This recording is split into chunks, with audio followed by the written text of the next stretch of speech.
অর্থনৈতিকভাবে পার্বত্য অঞ্চলকে এগিয়ে যেতে হবে বললেন প্রধান উপদেষ্টা। আগরতলা অভিমুখে চলছে বিএনপির 3 অঙ্গ সংগঠনের লং মার্চ এবং ভারত ফেরত না দিলেও শেখ হাসিনার বিচার চলবে বললেন টবি ক্যাডম্যান। অভিনন্দন ভোরের পাতা প্রাইম নিউজে, সাথে আছি আমি ফারিয়া জাহান। শুনছিলেন সংবাদ শিরোনাম, এবার বিস্তারিত। অন্তর্বর্তী সরকারের প্রধান উপদেষ্টা ডক্টর মোহাম্মদ ইউনূস বলেছেন, শিক্ষা, প্রযুক্তি ও অর্থনৈতিকভাবে পার্বত্য অঞ্চলকে এগিয়ে নিয়ে যেতে হবে। প্রাকৃতিক সৌন্দর্য সম্পদে পরিপূর্ণ পার্বত্য জেলাগুলো বাংলাদেশের সবচেয়ে উন্নত অঞ্চল হতে পারত, কিন্তু সবচেয়ে পেছনে পড়ে আছে। বুধবার সকাল 10:30টার দিকে পার্বত্য জেলা পরিষদের প্রশিক্ষণার্থীদের সঙ্গে ভার্চুয়ালি মতবিনিময় সভায় তিনি এসব কথা বলেন। প্রধান উপদেষ্টা বলেন, আপনাদের ফসল, ফলফলাদি, ঐতিহ্যবাহী পণ্য দিয়ে অর্থনীতিতে আপনাদের এগিয়ে যাওয়ার কথা। পার্বত্য এলাকাগুলো দুর্গম, সেজন্য যোগাযোগ করা কঠিন, আর এই কারণেই সেখানে প্রযুক্তির প্রসার দরকার। প্রযুক্তি দিয়ে এই দূরত্ব জয় করা যাবে। প্রবাসীদের পাসপোর্ট সমস্যার সমাধান নিয়ে সুখবর দিলেন অন্তর্বর্তী সরকারের আইন উপদেষ্টা ডক্টর আসিফ নজরুল।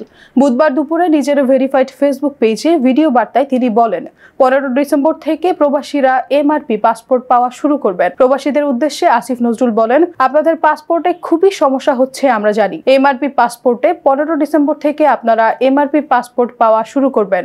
যারা আবেদন করেছেন 3 থেকে 4 সপ্তাহের মধ্যে তারা এমআরপি পাসপোর্ট পেয়ে যাবেন।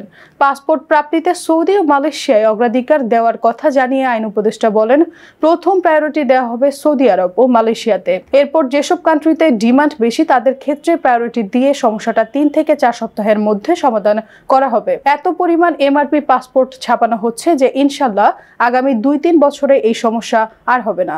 Dhaka to Akhaura long march শুরু করেছে বাংলাদেশ জাতীয়তাবাদী দলের অঙ্গ সংগঠন, যুবদল, স্বেচ্ছাসেবক দল ও ছাত্র দলের নেতাকর্মীরা।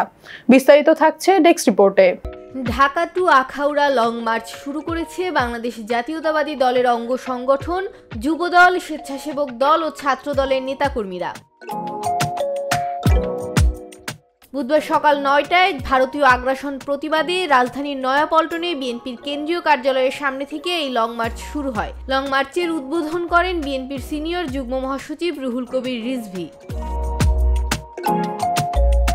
এ সময় সংক্ষিপ্ত বক্তব্যে তিনি বলেন, দিল্লির সাম্প্রদায়িক শাসকেরা শুনুন, আপনারা লেডি ফারাওকে 16 বছর ধরে ক্ষমতায় রাখতে সমর্থন দিয়েছেন। সেই কারণে আজ ভারত গণতান্ত্রিক দেশগুলোর সমালোচনার সম্মুখীন। ভারত চায় না বাংলাদেশ তার জনগণের ইচ্ছায় চলুক। এর আগে সকাল 7টা থেকে যুবদল, স্বেচ্ছাসেবক দল ও ছাত্র দলের হাজারো নেতাকর্মী দলীয় কার্যালয়ের সামনে একত্রিত হতে শুরু করেন। তাদের হাতে ছিল প্ল্যাকার্ড ও পোস্টার, মাথায় রঙিন টুপি। লং মার্চ শুরুর আগে যুবদল, স্বেচ্ছাসেবক দল ও ছাত্র দলের নেতারা নয়াপল্টনে সংক্ষিপ্ত সমাবেশ করেছেন। ভারত বয়কটের ডাক দিয়ে নানা স্লোগান দিতে দিতে যুবদল, স্বেচ্ছাসেবক দল ও ছাত্র দলের নেতাকর্মীরা সেখানে উপস্থিত হন। আগরতলায় বাংলাদেশের সহকারী হাইকমিশনে হামলা, কলকাতায় জাতীয় পতাকার অবমাননা এবং উস্কানিমূলক অপপ্রচারের প্রতিবাদে এই লং মার্চ আয়োজন করা হয়েছে। ডেস্ক রিপোর্ট, ভোরের পাতা। আন্তর্জাতিক অপরাধ ট্রাইব্যুনালের চিফ প্রসিকিউটরের বিশেষ পরামর্শক টবি ক্যাডম্যান, শেখ হাসিনাকে ফেরাতে ভারত কি করবে জানি না, তবে ভারত যদি না দেয় তাহলে তার অনুপস্থিতিতে বিচার চলবে। বুধবার প্রসিকিউশন টিম তদন্ত সংস্থার বৈঠকের শেষে তিনি এই কথা বলেন।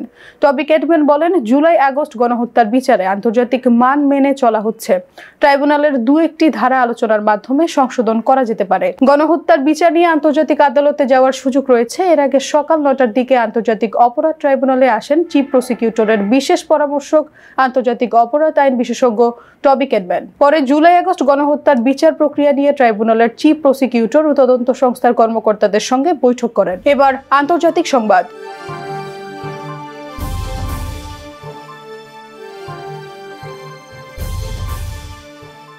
সিরিয়ায় গত 48 ঘন্টায় 480টি হামলা চালিয়েছে ইসরায়েল। দেশটির 15টি নৌযান, বিমান, বিধ্বংসী ব্যাটারি, অস্ত্র উৎপাদন ক্ষেত্র সহ বিভিন্ন অবকাঠামোয় এসব হামলা চালানো হয়েছে বলে জানিয়েছে ইসরায়েলি বাহিনী। এক বিবৃতিতে ইসরায়েলি প্রতিরক্ষা বাহিনী জানিয়েছে, সিরিয়ার প্রেসিডেন্ট বাশার আল আসাদ সরকারের পতনের পর সিরিয়ার সামরিক সম্পদ যুদ্ধের আওতার বাইরে রাখার প্রচেষ্টার অংশ হিসেবে এসব হামলা করা হয়েছে। আইডিএফ এর বিবৃতি অনুযায়ী সিরিয়ার আল বায়দা ও লাতাকিয়া বন্দরে গত সোমবার রাতে হামলা চালানো হয়। এখানে 15টি জাহাজ নোঙর করা হয়েছিল। হামলার পর লাতাকিয়া বন্দরের একটি ভিডিও ফুটেজের সত্যতা যাচাই করে দেখেছে বিবিসি। ওই ভিডিওতে সারি সারি জাহাজ আর বন্দরের একাংশের ব্যাপক ক্ষতি হতে দেখা গেছে। এবার বিনোদনের সংবাদ।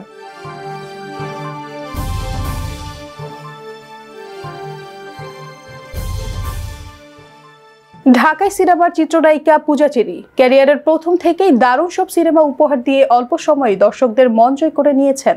সামাজিক যোগাযোগ মাধ্যমেও বেশ সরব এই নায়িকা। মাঝে মধ্যেই নিজের মতামত কিংবা অনুভূতি শেয়ার করেন পূজা। বিস্তারিত থাকছে ডেস্ক রিপোর্টে।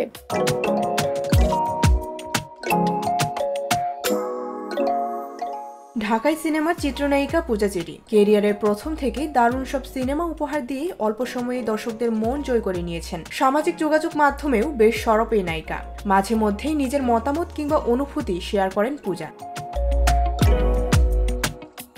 সম্প্রতি বেশ কিছু তারকার নাম জড়িয়েছে রাজনৈতিক পরিচয়ে। এবার সেই কাতারে যুক্ত হলো নায়িকা পূজা চেরির নাম। সম্প্রতি সোশ্যাল মিডিয়া সহ বিভিন্ন মাধ্যমে ছড়িয়ে পড়েছে বাংলাদেশ ইসলামী ছাত্র শিবিরের কেন্দ্রীয় কার্যনির্বাহী সংসদ কমিটিতে অমুসলিম শাখায় আইন ও মানবাধিকার সম্পাদকের দায়িত্ব নিয়েছেন পূজা চেরি, যা মিথ্যা ও ভুয়া তথ্য। এ নিয়ে কথা বলেছেন এই নায়িকা। মঙ্গলবার রাত 7টায় ফেসবুক ভেরিফাইড পেজে এক স্ট্যাটাসে বিষয়টি স্পষ্ট করেন দহনখ্যাত এই নায়িকা। তিনি স্ট্যাটাসে লেখেন, মানুষ এমন অবান্তর পোস্ট করে কেমন করে, আমার বোধগম্য নয়। আমি সাধারণত কোনো রিউমার্স নিয়ে মাথা ঘামাই না। তারকাদের নিয়ে রিউমার্স ছড়াবে, এটাই স্বাভাবিক। মানুষের একটা কৌতূহল থাকে মিডিয়া পার্সন বা তারকাদের নিয়ে, কিন্তু আজকে যে বা যারা এই রিউমার্সটা ছড়িয়েছেন এটা নিয়ে আসলে কিছু একটা বলা উচিত। এটা শুধু রিউমার্স পর্যায়ে পর্যন্ত থাকলে কোনো ব্যাপার ছিল না। এখানে এখন ধর্মের বিষয় চলে আসছে। এইসব করে সব ধর্মকে অপমান করা হচ্ছে। এমন কোনো রিউমার্স করা আসলে উচিত না যে রিউমার্স জাতি, ধর্ম, বর্ণ সবকিছুর উপর প্রভাব পড়ে।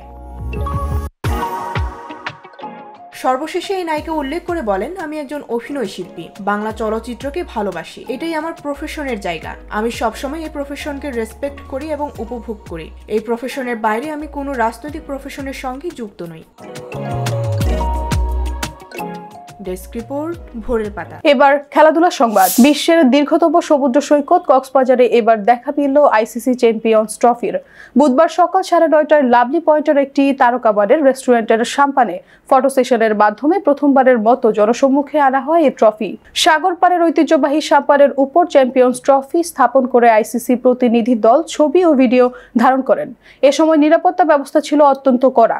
দূর থেকে পর্যটকরা ট্রফি দেখলেও নিরাপত্তার কারণে তারা কাছে যেতে পারেননি। তবে অনেকেই দূর থেকে ট্রফির ছবি তুলতে পেরে উচ্ছ্বাস প্রকাশ করেছেন। বিসিবির ম্যানেজমেন্টের দায়িত্বে থাকা নাজমুল জানান, কক্সবাজারের ঐতিহ্যের প্রতীক হিসেবে সাম্পানকে বেছে নেওয়া হয়েছে। আইসিসি প্রতিনিধি দলের পছন্দ অনুযায়ী ফটো সেশনের জন্য এটি উপযুক্ত স্থান বলে বিবেচিত হয়। আইসিসির তত্ত্বাবধানে 2025 সালের ফেব্রুয়ারি-মার্চে পাকিস্তানে অনুষ্ঠিত হবে মেন্স চ্যাম্পিয়ন্স ট্রফি। তারই অংশ হিসেবে ট্রফিটি অংশগ্রহণকারী দেশগুলোতে প্রদর্শন করা হচ্ছে। সংবাদ শেষ করার আগে শিরোনামগুলো জানিয়ে দিচ্ছি আরো একবার। অর্থনৈতিকভাবে পার্বত্য অঞ্চলকে এগিয়ে যেতে হবে বললেন প্রধান উপদেষ্টা। আগরতলা অভিমুখে চলছে বিএনপির 3 অঙ্গ সংগঠনের লং মার্চ। এবং ভারত ফেরত না দিলেও শেখ হাসিনার বিচার চলবে বললেন টবি ক্যাডম্যান। এই ছিল আজকের ভোরের পাতা প্রাইম নিউজ। সারা দেশের সর্বশেষ আপডেট পেতে চোখ রাখুন ভোরের পাতায়। ধন্যবাদ।